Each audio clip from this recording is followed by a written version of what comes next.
नमस्कार, due bridge में आपका स्वागत है। आप देख रहे हैं शाह आलम के साथ। तो आइए रुक करते हैं खबरों की ओर। जीएसटी दरों में कटौती से हर परिवार को 50,000 तक की बचत, प्रभारी मंत्री। आपको बता दें, देवरिया जिले के प्रभारी मंत्री उत्तर प्रदेश सरकार के परिवहन मंत्री ने जिलाध्यक्ष भूपेंद्र सिंह के साथ मंगलवार को जनपद देवरिया में संयुक्त प्रेस वार्ता की। इस मौके पर उन्होंने केंद्र सरकार द्वारा लागू की गई नई जीएसटी दरों को जनता के लिए राहत भरा कदम बताया। मंत्री ने कहा कि जीएसटी दरों में बदलाव से हर परिवार को सालाना लगभग 50,000, मासिक 5,000 तक की बचत होगी। प्रधानमंत्री नरेंद्र मोदी ने इस कर कटौती को बचत उत्सव का नाम दिया है। देखिए आगे की पूरी रिपोर्ट। देश के यशस्वी प्रधानमंत्री नरेंद्र मोदी जी और वित्त मंत्री निर्मला सीतारमण जी द्वारा एक बहुत बड़ा क्रांतिकारी अर्थव्यवस्था में परिवर्तन हुआ है। जीएसटी में जो छूट प्रदान की गई है, ये बहुत बड़ा क्रांतिकारी कदम है, जिससे आम आदमी का जीवन बहुत ही आसान हो जाएगा। जो रोजमर्रा के जो जीवन में जिसकी आवश्यकता पड़ती है, ऐसे सभी वस्तुओं पर जीएसटी को 0% कर दिया गया है, जो आम व्यक्ति के जीवन को अच्छा बनाने में बहुत बड़ा योगदान होगा। जैसे दूध से प्रोडक्ट जितने हैं उसको 0% जीएसटी कर दी गई है, उसी तरह से साग सब्जी की जो है, जो रोज व्यक्ति के जीवन में इसको उपयोग होने वाला है, उस पर 0 हो गया है। उसी तरह से स्कूली जो सामग्री है बच्चों का, उसमें भी जीएसटी को कम किया गया है, और कपड़े पर भी 5% केवल जीएसटी रह गया है। तो इस तरह से जो आम आदमी के जीवन के लिए जो रोज उपयोग होने वाली वस्तुएं हैं, उस पर इसका बहुत व्यापक प्रभाव पड़ेगा। और जो बड़ी चीजें हैं उस पर भी, जैसे मैं कहूं कि मैं परिवहन मंत्री हूं, मैं देख रहा हूं कि आज जो है नवरात्र के समय में जो लोग गाड़ियों के लिए बुकिंग कराए हैं, हमारी जो निर्माता कंपनियां हैं, चाहे किसी भी सेक्टर को, चाहे मोटरसाइकिल हो, स्कूटर हो, कार हो या बस हो, सभी में जिस तरह के उछाल आया है कि कोई भी व्यक्ति, कोई भी निर्माता कंपनियां वो अपने उसको डिमांड के अनुसार सप्लाई नहीं कर पाएंगी, क्योंकि लोगों में बहुत उत्साह देखने को मिल रहा है। हमारी जो कारों में 1 लाख से लेके 2 लाख 2.5 लाख रुपया तक की जो है छूट लोगों को मिल रही है। इसी तरह से इलेक्ट्रॉनिक सामानों पर भी, अभी मैं कल प्रतापगढ़ में था, हम लोग मार्केट में घूम रहे थे, तो एक इलेक्ट्रॉनिक दुकान में हम लोग गए, स्टिकर लगा रहे थे। मैंने पूछा कि भाई एसी में फ्रिज में क्या अंतर आया है। उन्होंने कहा कि कोई भी एसी और फ्रिज नहीं है जिसमें 5,000-7,000 रुपया की कमी जो है न आई हो। तो इस तरह के आम आदमी को इसका बहुत बड़ा लाभ हुआ है। और सबसे बड़ी चीज है कि आत्मनिर्भर भारत बन रहा है। किसी के चाहे किसी भी अप्रत्यक्ष दबाव को अब भारत स्वीकार करने वाला भारत नहीं है। आज हमारे जो नेता हैं नरेंद्र मोदी जी, जो आज दुनिया के सबसे लोकप्रिय नेता हैं, और पूरे दुनिया में आज भारत का मान सम्मान स्वाभिमान जिस तरह से बढ़ा है, और भारत जिस तरह से एक तरह से आत्मनिर्भर हो रहा है, ये सभी भारतीयों को इस पर गौरव है। और 2047 में जो उनकी सपना है कि विकसित भारत बने, तो ये विकसित भारत बनने में इसका बहुत बड़ा जो है योगदान प्राप्त होगा। बाकी बना लिया है, कैसे होगा? देखिए, इस पर बहुत ही सामाजिक संगठन के लोग जो है, जो सभी लगे हैं, और धीरे धीरे समाप्त हो रहा है। ऐसा नहीं है कि अब देखिए जाति व्यवस्था धीरे धीरे खत्म हो रही है, और सभी लोग जो है एक मिल करके सभी हिंदुस्तानी हैं, सब भारतवासी हैं। इस तरह का सबके मन में एक भाव उत्पन्न हो रहा है। जब आप देखें, जब हमारे मोदी जी देश से बाहर जब जाते हैं, तो पूरी भारत की शक्तियां उनमें निहित होती हैं। और आज इसीलिए भारत जो है देखिए विश्व गुरु बनने की तरफ आगे बढ़ रहा है। आज केवल एक ही चीज को आप मान लीजिए कि जो 21 जून को जो योग दिवस माननीय मोदी जी ने अंतर्राष्ट्रीय स्तर पर इसको मान्यता दिलाई, ये योग किसका है? हमारे भारतीय संस्कृति का है, हमारे भारतीय ऋषि मुनियों को दिया हुआ है। आज पूरी दुनिया इसको स्वीकार कर रही है। 174 देशों के राष्ट्राध्यक्ष जो है 21 जून को ये योगा मनाते हैं।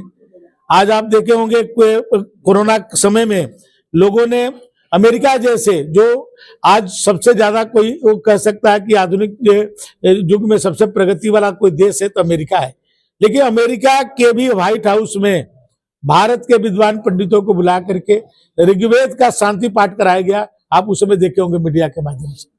तो आज आपकी संस्कृति को लोग कितना स्वीकार कर रहे हैं। जब यही ट्रंप जब भारत में आए थे तो मोदी जी ने नमस्ते ट्रंप का नारा दिया था, और जब कोरोना लगा तो पूरा दुनिया नमस्ते करने लगी। तो आपकी संस्कृति और सभ्यता को दुनिया इसको स्वीकार कर रही है। तुलसी जी को हम लोग मां मानते थे, हम लोग के घरों से जब निकलते थे हमारी माताएं कहती थी कि तुलसी जी को प्रणाम करके निकलिए। पूरी दुनिया इसको मजाक उड़ाता था कि हम लोग एक पौधे को मां मानते हैं। लेकिन जब कोरोना आया उस समय तुलसी जी के पत्ते को काढ़ा बना करके लोग पी करके जब अपने जीवन बचाने लगे, तब पूरी दुनिया को लगा कि हम क्यों इनको मां मानते थे। क्योंकि माँ जिस तरह से अपने बच्चे की रक्षा करती है, उसी तरह से तुलसी जी हम लोगों की सबकी रक्षा करती। तो ये जो आपकी वो है, पहले हम लोग घरों में जाते थे तो कपड़े जूता चप्पल बाहर निकाल के जाते थे, कपड़े उतार करके स्नान करके हमारे दूसरे कपड़े बदल के हमारी माताएं बहनें किचन में जाती थी और खाना बनाती थी। आज पूरा दुनिया जो है उसी को स्वीकार करने लगा। कोई दुनिया हाथ नहीं मिलाता था, कोई दुनिया अपने घर में चप्पल जूता लेके नहीं जाते थे, सब किचन को साफ सफाई की व्यवस्था करते थे। ये किसकी देन थी? ये तो हम सबकी ही तो देन थी। ये हमारी संस्कृति को आज पूरे दुनिया स्वीकार कर रही। इसलिए ये अपना मानिए हम लोग इसको पूरे व्यापारियों के बीच में ले जा करके अभी इसका कार्यक्रम भी करेंगे। हर दुकान पर ले जा करके स्टिकर लगाएंगे मोदी जी का कि जो जीएसटी में जो राहत मिली है इसको जन जन तक जाए, सभी लोग इसका लाभ लें। और विशेष करके हमारे जो व्यापारी वर्ग हैं जो इसके क्रियान्वयन करने के जो उनके पास जिम्मेदारी है उसको जो है, और हमारे जो हरेंद्र जायसवाल जी इसके संयोजक हैं, इसको पूरे व्यापारियों को देवरिया के उनके हर दुकानों तक हमारा स्टिकर जाए, इसकी कोशिश करेंगे। वो व्यापारी की बात है। व्यापारी ये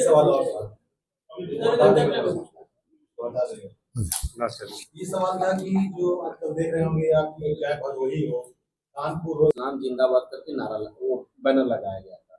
ये हिंदू संगठनों ने एक बैनर लगाया, मुगलों का बाप छत्रपति शिवाजी महाराज। पुलिस उसको उतारने गई, पुलिस उतारने में सफल भी रही, फिर हिंदू संगठनों ने लगा दिया। हम आपसे जानना चाहते हैं कि ऐसा दोहरा चरित्र क्यों कर रही है पुलिस? मुसलमानों के बैनर को ठीक कर मतलब यथावत रख रही है और हिंदुओं के बैनर को हटा रही है, इस पर आप नहीं, जो आप कह रहे हैं वो केवल बैनर नहीं, तो देश विरोधी बैनर आप बता रहे हैं। जो इस तरह के बने कोई जहाँ इस तरह की ताकतें होंगी तो उस पर कार्रवाई होगी। इसकी जानकारी आपने दिया है, अभी अधिकारियों से मेरी वार्ता होगी, उस पर चर्चा करेंगे।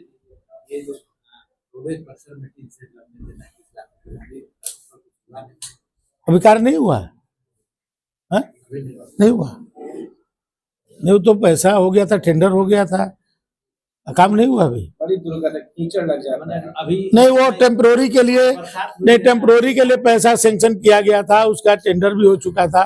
क्योंकि मैं इसको बहुत भव्य बनाने वाला हूँ, इसलिए तकलीफ लोगों को हुई है बीच के दिनों में, मैं इसको स्वीकार करता हूँ।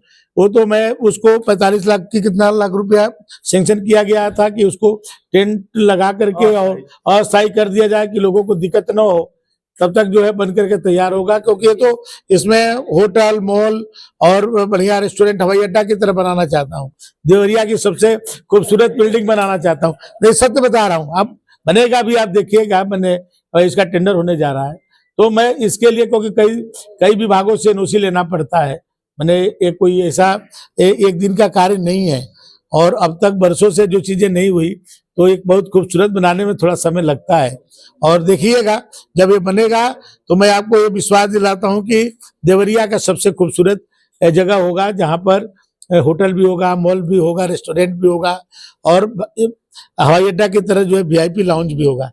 और हाँ, इसीलिए थोड़ा देर हो रही है, और उसी के टेम्पोररी उसके लिए हमने जो है 45 लाख रुपया सैंक्शन किया था कि तब तक जो है ये कार्य किसी को दिक्कत ना हो। ठीक है, आपने बताया, मैं अभी अधिकारी को बुला कर कभी वार्ता करूंगा, क्यों नहीं हो, कोई पैसा तो आए हुए हमको लगता है 4-5 महीने हो गए।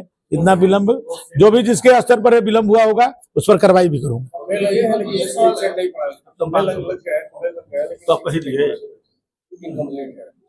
खंभे लग गए हैं वहाँ पे। नहीं, खंबे नहीं, पूरा कंप्लीट होना चाहिए, पूरा कंप्लीट होना चाहिए। और आने बजट उसके लिए है। तो लगेगा नहीं, अब पूर्ण होगा तो जो भी होगा उस पर कार्रवाई करेंगे। सवाल है, बड़े नेता हैं और यहाँ हो गए, खुद का सम्मान करता हूँ, लेकिन जब मीडिया ने इस पे सवाल किया आजम खान से, उन्होंने बड़ा मतलब कुछ तरीके से जवाब नहीं दिया। उन्होंने कहा कि वो मेरे बारे में इतना कह रहे हो, बड़े पार्टी के बड़े नेता में तो बहुत छोटा आदमी। तो क्या किस नजर से देखते हैं आप? क्या वो बसपा में जाने की संभावना है क्या? देखिए, राजनीति में कोई भी चीज असंभव नहीं होती है। समय परिस्थितियों के अनुसार लोग जो है अपने दल को बदलते रहते हैं।